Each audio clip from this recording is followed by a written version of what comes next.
Well, welcome back to Men on Scandal. It's our take on the TV show Scandal from a man's perspective. And of course, last night was the season 4 premiere.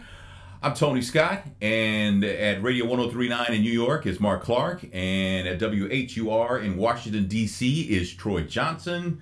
Fellas, welcome. What's up? Welcome back. We back, man. Men on Scandal. Yes, Men on Scandal. Men talking about Scandal. Don't mind the fact I have on a pink shirt. The episode was called Randy, Red, Superfreak, and Julia. Yeah. All right. So we start out, Jake and Olivia, who is actually using the name Julia Baker, are on a beach 100 miles from Zanzibar, and they think nobody knows where they are. You can never be out of the reach of Eli Pope, man, because, you know, we'll tell you about that in a second. But what we do find out is they're having fun and frolic. They're frolicking on the beach.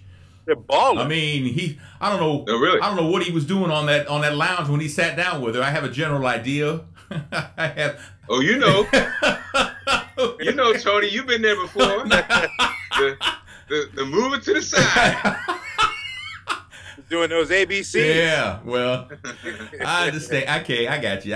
I did grow up on an island, so okay, well, fine. But it's official, fellas. It's official. Harrison is dead. Yeah. Man. Well, you know, what can you say? I mean, it's the worst. It's the worst kept secret. It's kind of like, you know, in a perfect world, Yeah. Obviously Harrison would still be on the show. Right. But on the other hand, if they could have stretched out, what are they going to do with him in real life? Yeah. You know, like, we may fire you, we may not. We're going to see how this works. And then, bam, he's fired. Yeah. That would have been interesting because everybody that watches the show, it kind of destroyed the storyline because it wasn't no surprise. Yeah, it wasn't no surprise. Yeah. But it was done well, though. I will say the way they did it was well done. And Troy's shirt is in honor of Harrison. The stripes. I left the tie. Yeah. I thought the casket might even just be like a plaid, a mauve checkered casket with a green with a sash, man, and a green handkerchief. There you go. Yeah. You know, my understanding is actually Columbus Short hosted a Scandal watch party in Atlanta last night. That was good. Yeah. That was good. Well, that's what he's doing now. Yeah. Watching. He can do that every week because he's just like us. Watching. Harrison got the black guy in a scary movie treatment. He was gone within seconds of the start of the show. It was about a minute 30 in, right? It was like, he dead. You know, oh, damn. That's too bad. Now, Olivia finds out while on the beach because she gets a message. And so she heads back. And the amazing thing is, man, she on the plane ride back, I guess, is when she flat ironed her hair. Oh, yeah. Nice. Because it was really pretty and curly and everything on the beach. Yeah. And then when she landed in D.C., it was flat iron and looking really nice also. But it was like, man, I guess Game face. I guess she has kept a flat iron on the plane, man, and just pulled it out and used it and got it ready. That hot comb, man. Don't forget it. Don't forget how it works. Well, Tony, let's go back to yet again, Olivia not listening to a damn word Jake says. No. Don't open up that envelope. Yeah. If you open up that envelope, it's going to be a Pandora's box. He's like, she opened. She opened it right up. Damn, man. Damn, Jake. Yeah. You are the Rodney Dangerfield of this You know what I'm saying? Yeah, but he getting a little bit more than Rodney got because he's still getting hooked up. So Olivia Pope goes by OPA, her business, and the office is closed. Things are covered up. Everybody has seemed to have gone their separate ways. She does see Quinn, and Quinn tracked down Olivia Pope because of the wine Olivia Pope likes. That Dubélé. You know, she likes the wine like that. I guess in this world of technology and what Quinn learned from Huck and that other guy, I forgot his name, the guy that Huck skinned alive in season 2. The guy he made some jambalaya out of. Yeah. I guess Charlie? Yeah, Charlie. I guess she learned a lot from those two because she applied it and she was able to track down Olivia Pope, who was going by Julia Baker, on an island that apparently that island's not even on a map. Yes. That's some hellified detective work right there. Either that or there's a GPS in that flat iron. It could go either way. It's one or the other. So then we catch up and Huck is fixing computers. He is on the Geek Squad. Damn. Working the counter, fixing computers. Welcome to Data Stop. It's like, wow. And he says, if you're not coming back in, then go away. Next. You know. Yeah. I like the fact that as smart as he is, he can never notice that she's coming up next in line. Right. Oh, it's you again. White coat, straight hair. Yep. Never sees her coming. Man, that's how retail works. I guess so. I guess so. You seen that commercial of Iggy? What's his name? Iggy Woods. Iggy yeah. Woods. Woo! We're gonna get some cold cuts today. Yes. Man. Abby is now what is she? The press secretary for the president now? How did she get that gig? How did she get that gig, man? She's Obama's press secretary. I mean, she's I'm sorry, Fitz. Yes. So she's got her government job. Well, a good job. I think she probably worked her angles. You know, at the end of last season, they were working in the White House. Yeah. So I think she was able to parlay that into a job. Right. I have some opinions on OPA's closing that I'll get into later. Okay, all right, we'll get that from you. Because I know we're moving in that direction. Yes, we are. We also got a chance to see Mellie, who apparently has just decided to stop living and just exist since the death of their son. And she's kind of, again, this was happening last season, turning into a sister. She turned into a sister. There were a couple of moments where she had like sister moments. Yeah. Number one, the Cocoa Puffs.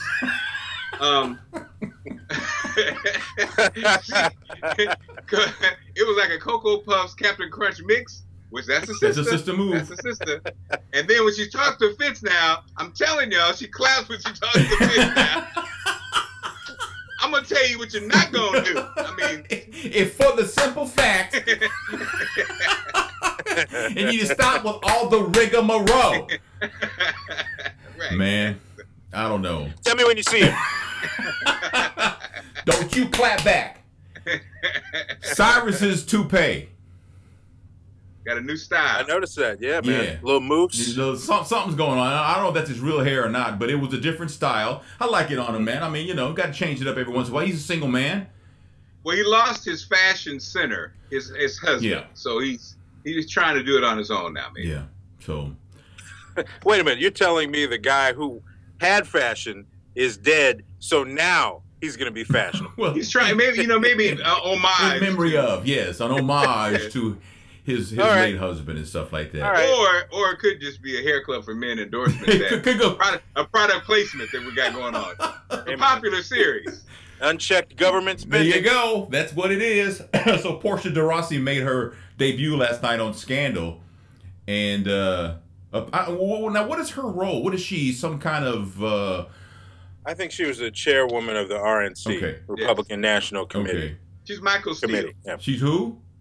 Michael Steele. Oh, yeah, Michael Steele. A shorter and light-skinned version of Michael Steele. Okay.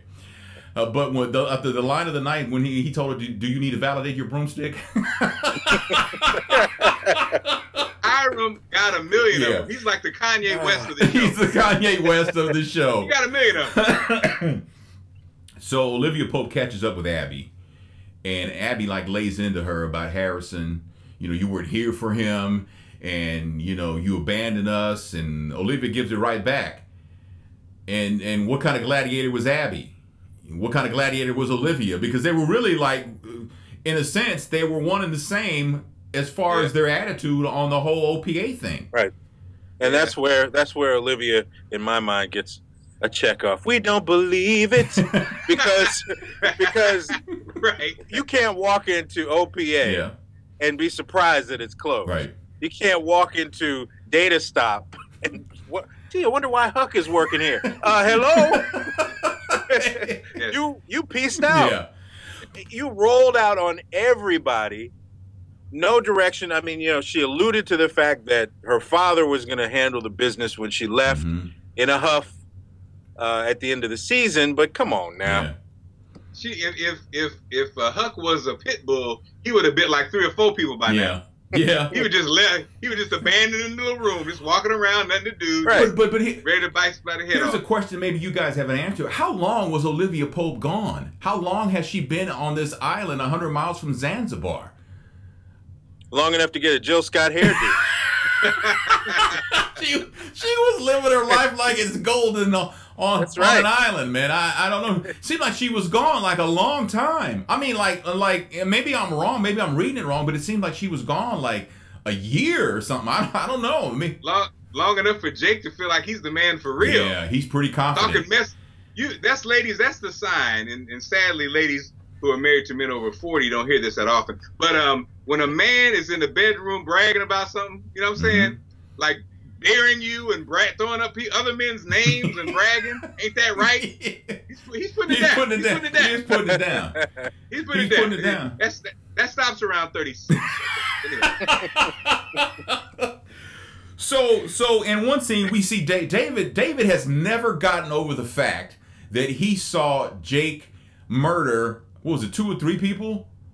Oh, 5 people. So, he has never he is scared of his own shadow. I mean, and I feel kind of bad for him because nobody should have to live like that. You shouldn't have to live. But I guess based on what he saw, I mean, and he was like, literally, a couple of feet away from Cyrus's husband when he got shot. So I guess I have to be in his shoes to understand. He was like 3 inches away from the little Asian lady. She couldn't even get a word out. She was like, I was like, oh, damn. He splattered it right on his little pocket square too. He was like, oh. And what does that gig pay? The lady that got shot. What is that? Because you didn't get any time, but you're in the union, so you got to get something. She didn't get a word, so they're like, nope. Scale. It's scale. You get scale. And you get a copy of the DVD when it comes out. You don't get the box set though, because no box set. No, you're only season 3. Man, sorry. So Eli Pope tells Olivia, because they meet at a restaurant and have a glass of wine together, that he had nothing to do with Harrison's murder. He even told her, "Ask me. I know you want to ask me. It's okay. Ask me." And then that's like saying, "Yeah, ask me. I'm gonna tell you this lie. Go ahead, ask." He was like, "Ask me." She was like, "Okay. What's up with that big old milk dud on your face?" Stop that. You stop that. He's a nice man. We met him. Yeah, he's a nice guy. We did meet him. And I'm just joking. Now, I tell you one thing about this damn show. I hate red wine. I want some damn red wine. red wine. They make, and she drinks big glasses of red. I'm talking about goblets of it. It's a lot going on. Little John will be, that's a lot of wine. That's a lot of wine. Little John. And a Men on Scandal fun fact. Yes. In real life, Kerry Washington is not a fan of wine. I don't know if you knew that. I did not know that. She's not a wine drinker, from what I understand. Okay, so it's probably just grape juice then, when they shoot the scenes and stuff like that. I mean, maybe. Now, they talked about, I was a little confused about this. The president, President Grant ordered Mama Pope's death. Did you catch that last night? Is that what they were saying? Fitz. That's what Eli said, told right? Olivia last night, that the president ordered Mama Pope's death, and Olivia says, well, he did the right thing. Well, because he did the right thing because the mother's killing spree. Yeah. Everybody who believes Mama Pope is dead, raise your hand. That's what I thought. That's what I thought. I'm telling you. See, he's playing his daughter as this. If we believe that he's telling her a lie, and we believe that he said he's taking care of her. Right. She ain't dead, and she's not dead. She's back in that. She's back in that box. She's back in the box. You think she's back in the box? Something's going on, man. I'm telling you. I think they killed her, but they didn't, and she's just running around scot free right now, plotting her next move. That's what I think. And where's Eli working these days? Where's he working at? He took over B16, B336166747. Oh, he's back. He's back again. Okay, B613, right? Yeah. Okay. So Cyrus actually went in on Abby. Because Abby didn't tell Cyrus that Olivia Pope was back in town, and You know, so Cyrus has to tell the president that Olivia, you know, he just says Olivia's name, and the president's whole demeanor changed. That's right. Of course. Hey, Popo's back. Damn, not Popo. Yeah. Popo is back. And the president was looking rough. This is the roughest he's looked. Well, he in a while. He had to bury his son. Yeah. Well, now, y'all, you know, let's keep it real with the son. I mean, a son's death is never funny. I'm just saying, but the president, he really didn't know his son that well. I mean, we could argue that. You could argue Mellie didn't either. I mean, she was right. Well, I was gonna say she was drunk a lot. The scene with her laying on the grass and and holding the thing, I was like, yeah, y'all, both of y'all kind of raggedy as parents. If we're keeping it real. Yeah, but when you know, come on now. Fitz didn't even know what he's. You never feel a loss until you lose it, though. Well, that's true, but I'm kind of like, I think, yeah, you're right. But we finally got an OPA crisis, though, a case for the company. Yes. Right? Back in business. They're back in business. There's the senator's aide calls and says there's a problem. And the senator gets on the phone. She goes, I may have killed Senator so-and-so. And then we find out that the senator who is not dead, correct? Right. He's not dead, but he got messed up. All to be damned. Well, the irony of the scene to me was, and she always does such a great job with this, when they cut to him in that chair, you heard it in the background. A chair is still a chair. I was like, damn, he's listening to Luther Vandross. Well, you know.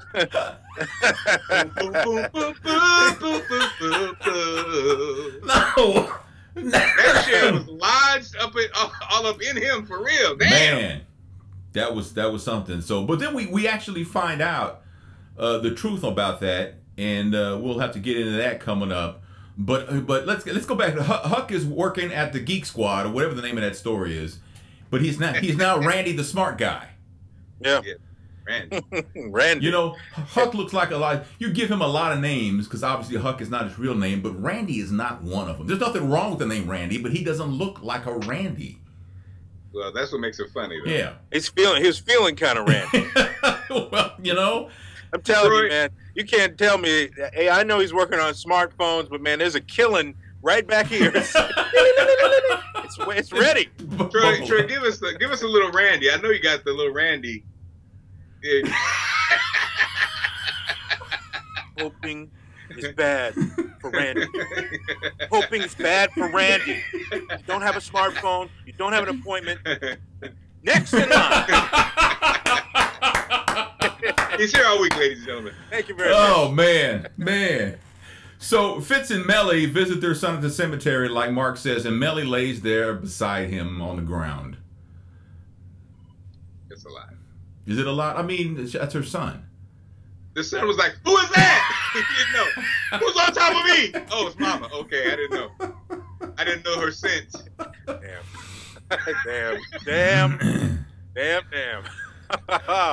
Let's let that hang out there for a minute. Man. Go ahead, Mark. Own it. That's you, baby. It's all you, man. Who is that? Okay, it's Mama. It's my mom. No. Man. Oh, boy. Man. So, Mellie and Fitz will never get their marriage on track ever, though. I mean, the death of their son.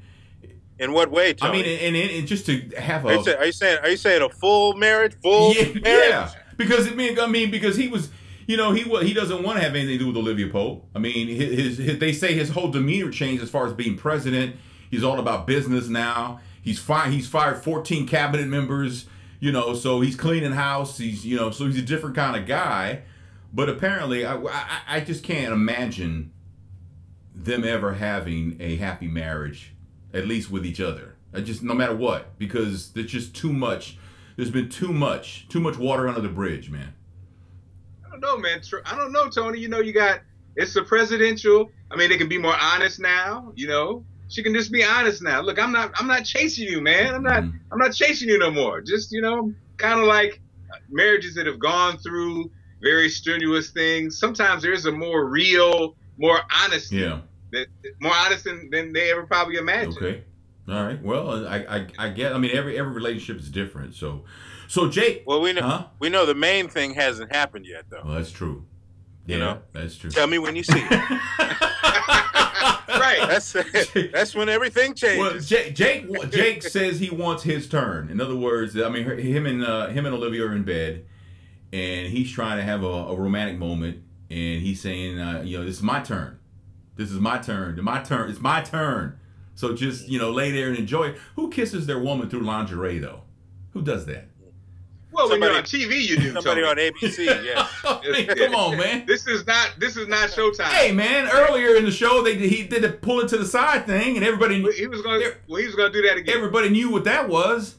You can only do that once on regular television. I guess. And let me just say, that was a burst of reality. There's nothing worse than a conversation in the bedroom. Woo, there's nothing worse than that. And then she tried the old, okay, go back to what you were doing. Yeah, come on. Yeah, you killed the mood. You know what? But you know what? I gotta say, I love that scene though, and I love Olivia and Jake. They're fake names, but as actors and actresses, I really enjoyed that scene because I was feeling Jake. It felt real. I thought it was funny when he was like, "Wait for it," and she comes back. I thought it was very good, and I think it's another reason why people love the show. We love the show. And then, it kind of like at first, Olivia was looking crazy as hell, like when the show first started. But then slowly you kind of got into it. And I'm saying, I think that's, again, Shonda does a great job of doing that with the show, And also Jake understands that, yes, you will always be second best, brother. Sorry. But he told her, I'm the one you like to ride. I'm the one that makes you moan. Yeah. And I think that's true. Yeah, but I don't want you to go. I want to go to Vermont with Fitz, though. Yeah. Oh, okay. And I want to go to Vermont. You're right, but Jake's been bringing burgers for 5 years to the house. Even had a new one last night. I'm gonna say, man, again, what's the name of the restaurant? I can't think of the restaurant that they mention every time he goes to the place. Say, hey, they got a rib sandwich now with. Oh yeah. It's called the Underground Railroad. I was like, damn. It sounded great though. I want to get an Underground Railroad today with fries. My black radical side was a bit like, wait a minute, what you trying to say? What now? Underground Railroad. You think they have one of those off the menu things? What was the one at In-N-Out Burger tour when we were in LA for the Scandal convention? That's right. Animal style. Really? That's right. You can get an In-N-Out Burger animal style. You can get an Underground 4x4 animal style, baby. Yeah, you get an Underground Railroad animal style. Again, my radical side was like, my prison radical side was like, wait a minute, what you trying to say? The white man is mentioning the Underground Railroad while dealing with the sister, Olivia Pope. Escaping to freedom is the theme of the show. That's okay. Next month, I have it right here. Next month's menu at that place. Next month's special burger is the Mary McLeod Bethune. It's going to be delicious. It's a little fatty, but hey. Well marbled, but delicious. Well marbled. And it comes with a little hat pin in the bun. No.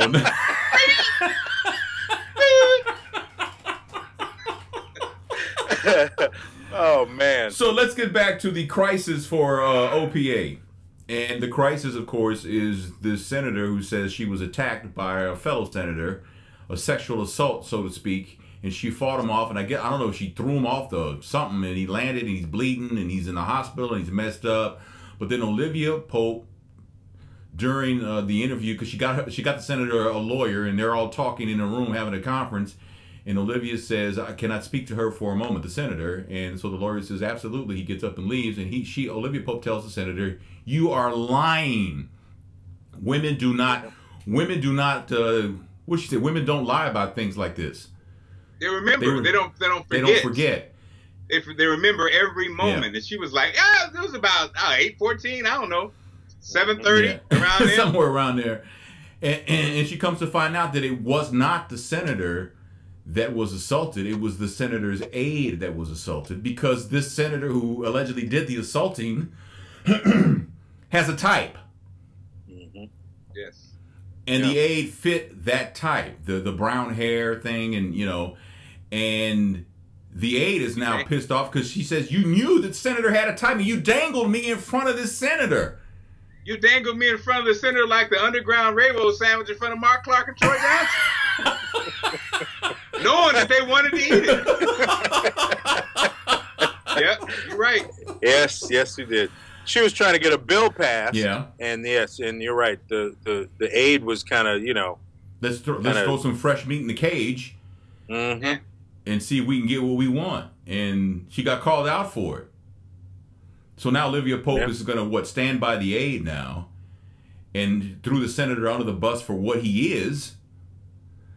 And a pariah. And we're going to go from there. So now we're at Harrison's funeral at the cemetery and stuff. And it doesn't seem like anybody's there. And then, you know, Abby trickles in and Huck trickles in and, you know, Quinn's there. And, of course, Jake's in the background. And, you know, some people on social media were said they were crying over this scene last night. Hey, I was watching on my damn phone 10 minutes ago and I started crying. You can't have black people, a funeral, and Aretha Franklin. Oh no! Oh, it's too much. Some old school Aretha Franklin too. Ah, with sentences that aren't conjugated properly. Oh no! I heard a do it we be or something. It was something incorrect. It was incorrect, but it makes it even more emotional. Ah, we be doing. I don't know what that, but man, like the Lou man. No, I was gonna say that's like the Lou Rawls song. You'll never find at the end. He goes, "Yes, you is, baby." There we go. I'm telling you, something about that and Aretha. And you know what? Again, back to what I love about the show. I was like, man, I was thinking we had a viewing party, and I was thinking, you know what? I would prefer to watch this show by myself because in that moment, you know, it was a little emotional. I would imagine at the viewing party, you couldn't really get into it like you would at home. Yeah. At home, you know, you get into it, but in a viewing party, somebody looking at you, be like, yeah, I know. Yeah, Aretha Franklin. Yeah. You were all in your feelings, man. I was in my feelings, man, on the phone. I mean, you know, I'm looking at a phone and I didn't even have a TV. And I was like, oh, man, Harrison, man, he was a good dude, man. Dressed well, very well spoken. But damn. Over the rolling hill, you see a dark car. Window comes down, and there's Eli Pope. Eye hustling. Right. Eye hustling. So he was eye hustling, man. He did. He had that. So what was the significance of Eli Pope watching from afar? He dated Aretha Franklin. Joe Morton kicked it with Aretha Franklin in 76. A lot of people don't know that. Yeah. Oh, man. It is my jam. I broke up because Aretha would not conjugate properly. It's not yes we is. Oh man. I think he wanted to see, you know, the end result. I mean, you know, Harrison, if he's responsible for his death. Are they putting him in the ground? La Loca just walked in. Oh. Hey. Hello. Wait, put them away. Put the cheese on them. Damn. That's all right. That's all right, man. So when I watched Mellie last night, I thought Mellie's cracked up. And for good reason. I mean, the last thing anybody wants to do is bury their own child. But she's cracked up, but not to the point where she's lost all sensibility, because she did tell Fitz, when you see her, you will tell me. And he says, I'm not going to see her. And she says, when you see her, you will tell me. That's right. And she doesn't want to hear, and she wants to hear him say, okay, I will tell you when I see her, because he knows that he's going to see, she knows that he's going to see her. I mean, because DC politics isn't that big. DC's not that, in political wise, it's not that big a town. Yep, that's right. So it's inevitable that he is going to see Olivia Pope, and Mellie's just saying, "Tell me when you see her." Because when you see, huh? I'm sorry. Go ahead, man. And when that happens, you will also see Bush. 1 and 2. She did say it's 1976 down there. That's she right. She stopped waxing. That's right. And she said, "When you see fur, tell me."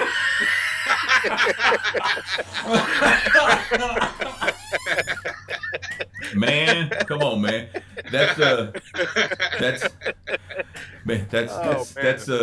name of the show today. That's when you see fur, tell me. So I don't know how they made the leap to nominate David Rosen as Attorney General.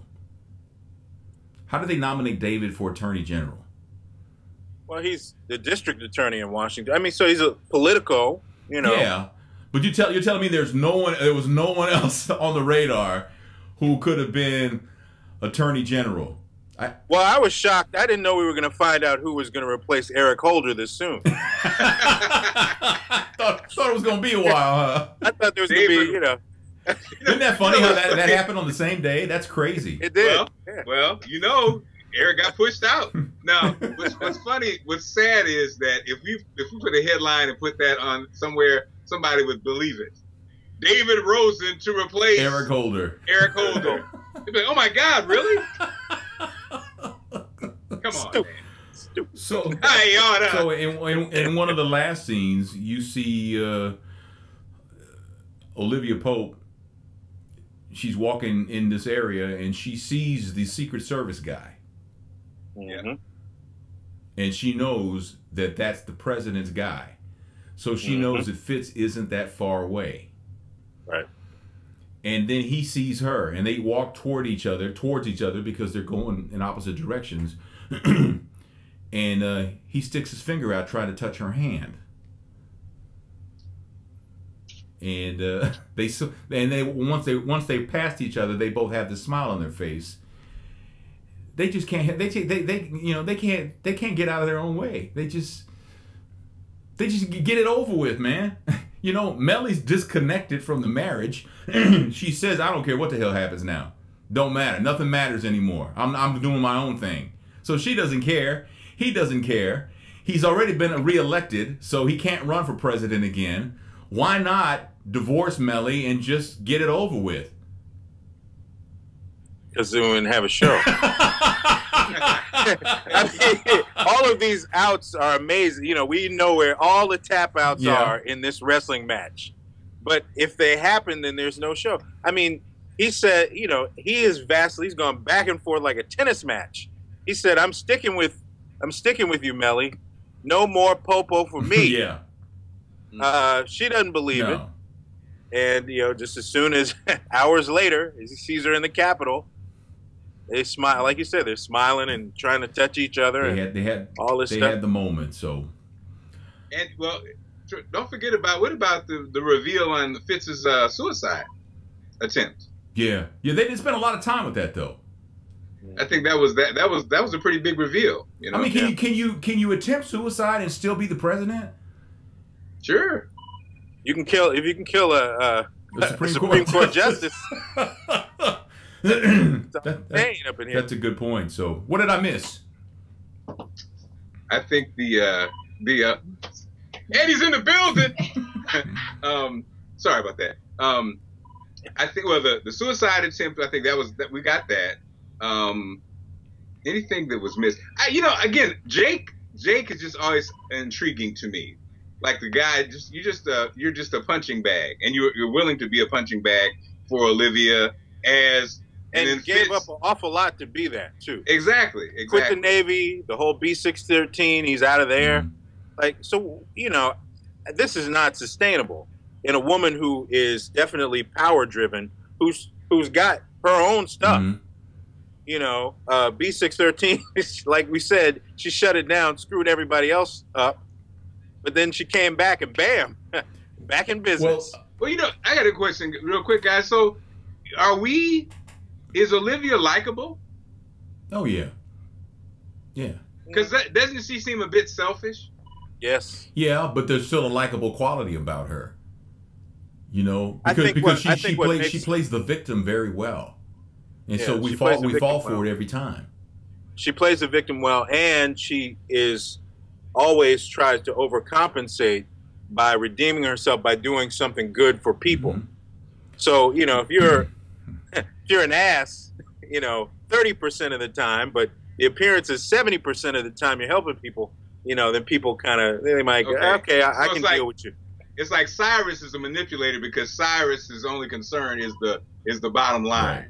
But Olivia at least has concern on helping. Well, because she cares deeply about Huck. She took Harris. She took. Well, she does. She took Harris. She left him to his. Well, I think she was just at the end of her rope. That's probably why she just hopped that plane. And I think she took Harrison's death really bad. Yeah. Yeah, but Abby was making some points. Oh, you're here now when he's in this box, and Huck is a similar situation. Huck, you have to. You need to take care of a assassin. Yes. You can't just be out. There's got to be. He got Huck's at Best Buy. Damn. Randy. If you're gonna go on vacation, you don't leave Randy the dog tied up in the kitchen, dude, with a bowl of kibble. No. I'll be back in 3 weeks. Right. You can't do that. Yeah. So same thing with Huck. So it's right. She cares, but it's like, she's getting a lot of check marks. David had a couple of lines with Abby too. The red line. Mm-hmm. They call you red. You're a colorist. Basically, you have a great colorist. I thought that was pretty funny. She cracked on him too. They were firing at each other. I mean, but they're a couple. So they're not a couple. She told him, she dropped some knowledge on him. And said, you need to go get you some power, right? Instead of letting everybody run all over you. And then she basically divulged that they're not a couple anymore, right? I thought they were a couple. They're not a couple? I thought she said what broke them up was his obsession with the files. Okay. Oh yeah. We didn't talk about the files either. He's been hanging on to the B613 files. Who puts files that important in public storage? Who does that, man? Right. And everybody knows when you go to public storage at night, you got to close the thing behind you and shake in terror as you open it up in the dark at some far out location. Everybody knows that. And hope there's no animals in there. Between the animals and somebody about to rob you. Yeah, you don't do that. So Jake needs to me, I think if Jake is going to be able to cope with Pope, he's gonna have to accept the fact that he is always gonna be Ed McMahon. He'll never be Johnny Carson. Right? He'll always pretty much he'll never sit behind the desk. He'll sit in the chair next to the desk, which is better than being Doc Severinsen and sitting over there with the band. I don't know, right. But Doc Severinsen got a lot of chicks, and you didn't have to deal with Johnny. Yeah, but that's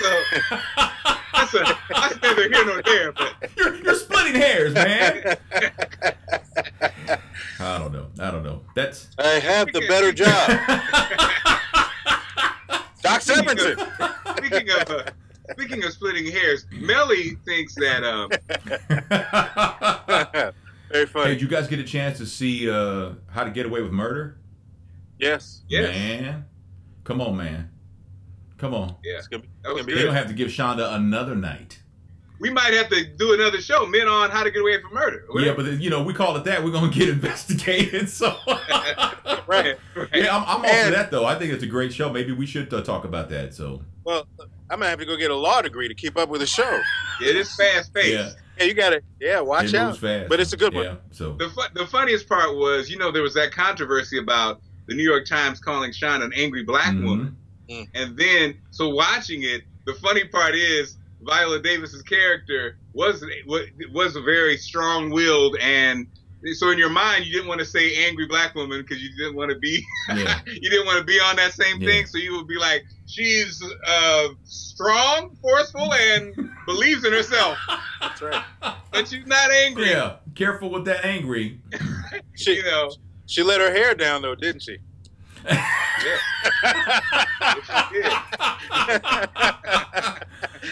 It took a little while, but hey. You let her. Hey. That is Men on Scandal, our first episode of season 4, and the episode was called Randy Red, Superfreak and Julia. If you got comments, leave them down below, and thanks so much for watching. We had a great first show, fellas. Yeah, we're back. We're back. Men on Scandal. And you know what? for those that want to hear us talk about other things, you know, we have Men on Everything, too. We do have a show called Men on Scandal is our franchise. But Men on Everything, oh, man, come on, if you haven't seen that, what's wrong with you? What's wrong with you, man? We talk about everything, all the top stories going on in the world. So you can check that out, too. We'll link you up to that. So appreciate you watching Men on Scandal, though. In New York City, that's Mark Clark. In Washington, D.C., that's Troy Johnson. I'm Tony Scott, and we will see you next time.